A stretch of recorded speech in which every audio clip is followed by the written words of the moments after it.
삶의 지속, 헬렌 리어링, 스콧 리어링. 8장, 돈벌이 열매 블루베리. 다른 데도 마찬가지겠지만 미국에서 농사를 지으려면 돈벌이 농사가 있어야 한다. 아무리 아끼고 조금 쓰며 산다고 해도 화폐 경제 한가운데에서 꼭 있어야 할 돈마저 없이 살 수는 없다. 하다못해 우표 한 장이라도 돈이 없으면 무슨 수로 사겠는가. 우리는 우리가 먹는 것 가운데 85%를 밭에서 거둔다. 자동차에 들어가는 휘발유 말고 땔감은 모두 스스로 만든다. 하지만 예비 부품을 살 때, 정비, 보수에, 그리고 쇠붙이 농기구를 살 때는 돈이 필요하다. 임대료나 지방세도 돈으로 낸다. 옷을 지어 입을 때도 있지만 중고품 가게나 벼룩시장에서 사 입기도 한다. 몇 벌은 새 옷을 사기도 한다. 우리는 알코올, 담배, 카페인 같은 습관성 약물을 먹지도 사지도 않는다. 우리는 인세와 강연료를 한 푼도 빠짐없이 사회과학 연구소에 기부하고 거기서 보내주는 책자를 읽고 우표, 문구류도 거기 걸 쓴다. 여행할 때 드는 돈은 강연을 부탁한 쪽에서 낸다. 돈 신용사회에 살기 때문에 해마다 얼마쯤 돈이 필요하다. 있어야 할 돈을 미리미리 계산해 낼 수 있다면 외상으로 물건을 사지 않는다. 이자의 노예가 되지 않는다는 원칙을 늘 지킬 수 있다. 처음에 버몬트에 갔을 때는 숲에서 돈도 벌 수 있으리라 기대했다. 통나무, 뗄나무, 기둥과 편말, 집에 두고 기르는 풀, 펄프 목재들이 돈이 될 것으로 믿었다. 버몬트에서 첫 해를 보내면서 가장 쉽게 돈을 얻는 방법이 단풍 시럽을 만드는 일이라는 것을 알게 되었다. 시럽 가운데 꽤 많은 양을 단풍 설탕으로 만드는 데 썼다. 우리는 단풍 시럽과 단풍 설탕으로 두고두고 돈을 얻었다. 지금 메인의 1000평 남짓한 넓은 땅에는 사탕 단풍나무를 다 헤아려봤자 연화문 그루도 안 된다. 처음 몇 해 동안 상추, 시금치, 아스파라거스, 완두콩, 여러 채소들을 내다 팔면서 돈벌이가 되는 것으로 베리가 닮았다는 결론을 내렸다. 메인과 마찬가지로 우리가 살던 버몬트 지역에서는 블루베리와 월귤나무가 흔하게 자랐다. 그때 우리는 블루베리 농사를 지으면 어떨지 이웃과 함께 자주 의논했다. 서리에 잘 견딜 만한 것으로 고르고 또 골라서 2년생 잡종 블루베리 나무모를 시험삼아 100그루가 채 안 되게 심어보았다. 블루베리는 심고 나서 서너 해 뒤부터 이익이 나기 시작한다. 하지만 블루베리 열매가 주렁주렁 매달리기 시작했던 1952년 아쉽게도 버몬트를 떠났다. 버몬트 실험에서 알 수 있었던 것은 블루베리는 추위를 잘 견디는 나무여서 영하 7도의 겨울날에도 꿋꿋하게 살아남아서 열매를 맺는다는 것이다. 우리가 자리 잡은 행코크 지역은 메인의 블루베리 마을 가운데 한 군데였다. 행코크 농장에서는 30땅 군데군데에서 야생 블루베리가 자라났다. 이 밭에 한 해에 걸러 한 번씩 불을 놓았다. 불을 놓은 뒤 한 해 걸러 그 다음 해가 되면 야생 블루베리가 열매를 잘 맺기 때문이다. 베리 농사는 이 지방에서 손에 꼽는 돈벌이 농사였다. 행코크 지역 농업공무원은 해마다 야생베리 기르는 농부들에게 편지를 몇 통씩 보냈다. 물 주는 방법, 살충제 뿌리는 방법과 같이 필요한 정보를 담은 편지였다. 우리는 메인에 첫 발을 들여놨을 때 행코크 농업공무원을 찾아가서 메인에서 돈벌이 농사로 잡종 블루베리를 기르는 것이 괜찮은 일인지 자문을 구했다. 그 사람은 긴 말이 필요 없다는 듯이 딱 잘라 한마디로 대답했다. 그거 심어봤자 돈과 시간만 낭비하는 겁니다. 추운 겨울에 어떻게 살아남겠어요. 하지만 우리는 더 추운 버몬트에서 블루베리를 키워보았으니 메인에서도 잘 키울 수 있으리라는 생각이 들었다. 그래서 먼저 밭에 몇 그루를 심어본 뒤에 모래 섞인 좋은 땅 300평에 블루베리를 심었다. 블루베리 밭은 연못이 될 곳 동쪽에 있었고 남쪽과 서쪽은 비탈진 땅이었다. 오랫동안 밭을 갈거나 곡식을 길렀던 흔적이 없었다. 지름이 30cm나 되는 흰 자작나무와 가문비 나무가 여러 그루 서 있었다. 한창 우거져가는 그 숲 사방 30m 가까이 나무를 베어냈다. 나무란 나무, 덤불이란 덤불은 똥과죽에서 모조리 베어냈다. 덤불은 수레에 실어 가까이 흐르는 실개천 옆 구덩이에 쌓아놓았다. 베어낸 나무는 뗄 나무로 날랐다. 가을에 가문비나무 톱밥을 땅에 골고루 깔고 그 위에 숲을 정리하면서 모아두었던 마른 꽃들을 두툼하게 덮어주었다. 우리는 쟁기로 땅을 갈거나 사프로 구덩이를 파거나 땅을 갈아엎지 않았다. 그루터기를 한 그루도 뽑지 않았다. 그루터기는 피해가면서 블루베리를 심었다.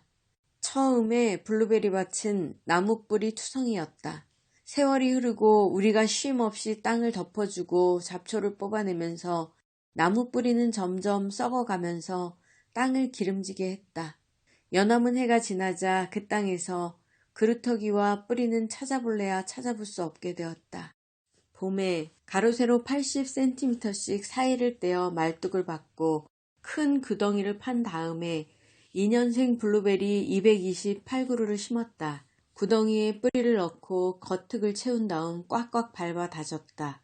거름은 조금도 주지 않았다. 잡종 블루베리는 일찍 거두는 것부터 늦게 거두는 것, 작은 것부터 큰 것, 추위를 잘 견디는 것부터 그렇지 못한 것까지 그 종류가 55가지가 넘는다. 우리는 그 가운데 12종류를 골라 몇 그루씩 심었다. 채소를 거두는 일은 대개 7월 말로 끝나곤 했으나 블루베리를 심으면서 얼음이 얼기 시작하는 9월 말이나 10월 초까지 거두는 일은 이어졌다. 잡종 블루베리를 해마다 얼마나 거뒀는지 꼽아보니 1957년에는 5리터, 1958년에는 60리터, 1960년에는 110리터를 거두었다. 블루베리 농사를 7회쯤 지으니 드디어 내다 팔 수 있게 되었다. 그 뒤로 거두는 양이 꾸준히 늘어 1965년에는 590리터, 1970년에는 930리터, 1971년에는 1170리터를 거두었다. 우리가 정말 많이 거둔 해가 1971년이었다. 그 뒤로는 줄곧 720리터 안팎을 거두고 있다. 우리는 블루베리 나무에 온갖 정성을 기울인다. 꼼꼼하게 가지를 치고 땅을 거름지게 한다. 처음에는 블루베리를 사방으로 180cm씩 사이에 두고 심었다. 나중에 사이를 더 떼는 게 낫겠다는 걸 알게 된 뒤로 사방 210cm씩 떼어 심었다. 하지만 앞으로 블루베리를 심을 이들은 240cm씩 떼어서 심기 바란다. 우리가 심은 블루베리는 이미 크게 자라나서 180cm를 넘지 않게 하려면 가지를 무척 많이 쳐내야 한다. 과일 나무들이 흔히 그렇듯이 잡종 블루베리도 한 번 심으면 적어도 20해에서 25해 동안 그 자리에 있다. 심고 나서 2해가 지나면 마음대로 자리를 옮길 수 없다. 아예 뽑아내고 그 자리에 다른 걸 심을 수는 있어도 자리를 바꿀 수는 없다. 2년생 블루베리를 새로 심으면 적어도 너덧해는 자라야 먹을 만한 블루베리를 거둘 수 있다. 블루베리 나무는 말뚝 높이인 210cm를 넘지 않도록 한다. 우리는 새들이 블루베리를 쪼아 먹지 못하도록 히말라야 시다 말뚝에 철사를 두르고 중고 나일론 어망을 덮어놓는다. 나무마다 굵은 줄기를 67줄기만 키우고 여기서 뻗어난 곁가지에 베리가 달리게 한다. 곁가지 67개 가운데 2~3개는 한 해 전에 새로 돋은 가지고 서너 개는 더 오래전에 자라난 줄기다. 이런 식으로 키우면 해마다 가지들이 새 가지로 탈바꿈한다. 질 좋은 베리 가운데서도 가장 좋은 열매는 2해 묵은 가지에서 열린다. 꾸준히 새 가지로 바꾸는 방법은 한 해 걸러 한 번씩 불을 놓는 방법만큼 좋은 게 없다. 빼놓을 수 없는 얘기가 하나 더 있다. 우리가 기르는 잡종 블루베리는 마녀의 빗자루라는 기생식물의 희생양이 되곤 한다. 전나무와 블루베리에 한 해씩 걸러 마녀의 빗자루가 번진다. 마녀의 빗자루는 뿌리에서 자라기도 하고 가장 높은 가지 끝에서 자라기도 한다. 아무튼 마녀의 빗자루가 눈에 띌 때마다 여린 밤색 장가지를 베어내야 한다. 블루베리 농사를 처음 지을 때는 봄에 가지치기 할 때와 거두는 철근 무렵에 거름을 주었다. 그런데 거두는 시기가 끝날 무렵에는 거름을 주니 블루베리가 새로 자라나기 시작하고 한겨울 추위 속에서 얼어 죽는 일이 생겼다. 나중에는 봄에만 거름을 주었다. 가지치기는 늦겨울이나 눈이 트기 시작하기 전 봄에 좋은 날을 골라서 한다. 가지치기를 하고 나서 거름을 잔뜩 주면 베리알도 굵어지고 주렁주렁 열린다. 이렇게 해마다 블루베리를 잔뜩 거둔다. 가지치기를 마치고 거름을 준다. 거름을 둘 때는 콩가루가 섞인 거름을 나무 그루마다 500g 가까이 준다. 눈이 후딩그레질 만큼 콩가루가 비쌀 때는 목화씨, 아마씨를 넣고 마지못해 옥수수가루를 섞기도 한다. 또 인사남과 화강암 가루를 콩과 같은 분량으로 섞어준다. 이 가루들을 뿌린 다음에 나무 크기와 생김새에 따라 나무마다 3.5kg에서 7kg까지 거름을 준다. 마지막으로 톱밥을 뿌리고 큰 나무면 9리터 가까이, 나무와 나무 사이에 마른 풀이나 집단을 덮는다. 덮개에 잡초가 자라거나 덮개가 바람에 날려 시덥지 않아지면 다시 깔아준다. 블루베리는 모래 섞인 양토나 자갈 섞인 흙을 좋아한다. 흙은 조금 산성인 것이 좋다. 우리는 땅이 산성을 잃지 않도록 블루베리에 석회와 재를 조금 더 주지 않는다. 나무에 주는 거름마다 토탄도 넉넉하게 들어있다. 군데군데 토탄 늪이 있는 미시간에서 토탄 늪을 뒤엎고 있는 블루베리 밭을 본 적이 있다. 자라난 지 10년은 지난 듯 보이는 블루베리 나무들이 아주 튼실했다. 베리는 누가 따지? 우리가 익은 것을 잘 골라내므로 대개 우리가 딴다. 베리는 너무 일찍 따면 신맛이 나기 때문이다. 하지만 나눌 몫을 정하고 다른 사람을 시켜 따기도 한다. 한 사람이 베리 4리터를 따면 1리터를 가져갈 수 있다. 풋내기들은 알이 굵은 것들만 따모으고 장 것들은 가지에 내버려 둔다. 또 일하면서 베리를 얼마나 먹어치우는지 모른다. 베리를 사러 온 어느 아주머니가 물었다. 내가 따서 더 싸게 가져가면 안 되나요? 안 되지요. 헬렌이 말했다. 보나마나 베리를 많이 따먹을 테니 값을 비싸게 쳐야지요. 베리 따는 일은 쉽고도 재미있다. 둘레에서 새들이 지저귀고 개구리들이 개굴거린다.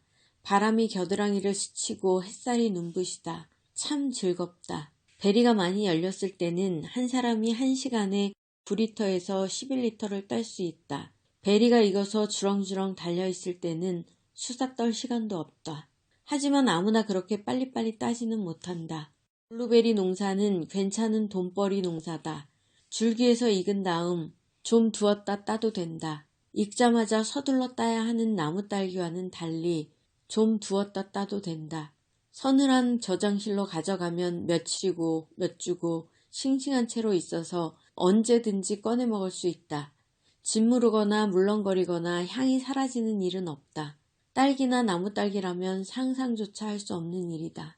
누구나 잘 익은 블루베리를 좋아한다. 메인에 산지 오래된 이웃 친구들도 처음에는 야생 블루베리 따라가라면 멀었군, 맛이 없어 하면서 우리가 거둔 블루베리를 맛보고 빈정거리더니 우리가 갖다 준 몇 상자를 먹어보고 나서 지금은 제 발로 찾아와서 사가게 되었다. 동물들도 블루베리를 좋아한다.